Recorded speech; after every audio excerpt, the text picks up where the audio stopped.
রোহিঙ্গা সংকট মোকাবেলায় বাংলাদেশকে অব্যাহত সমর্থনের প্রতিশ্রুতি পুনর্ব্যক্ত করেছেন জাতিসংঘ মহাসচিব অ্যান্তোনিও গুতেরেস।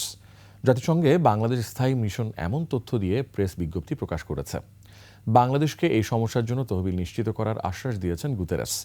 সংবাদ বিজ্ঞপ্তিতে জানানো হয়, বাংলাদেশের প্রধান উপদেষ্টা রোহিঙ্গা সমস্যা সংক্রান্ত high representative doctor Khalilur Rahman Rohingya মুসলিম ও মিয়ানমারের অন্যান্য সংখ্যালঘুদের নিয়ে আন্তর্জাতিক সম্মেলনের বিষয়ে আলোচনা করার জন্য জাতিসংঘ মহাসচিবের সঙ্গে সাক্ষাৎ করেন। এই সাক্ষাতে এসব আশ্বাস দেন জাতিসংঘ মহাসচিব। ৮ বছর ধরে মিয়ানমারের প্রায় ১২ লাখ রোহিঙ্গা শরণার্থীকে আশ্রয় দেয় বাংলাদেশের অব্যাহত উদারতার প্রশংসা করেন গুতেরেস। শিয়া বাটার ও ভিটামিন ই সমৃদ্ধ lily glam beauty soap. Lily, always beautiful. জাতিসংঘ সাধারণ পরিষদ সর্বসম্মতিক্রমে এই সম্মেলন আয়োজনের সিদ্ধান্ত নিয়েছে।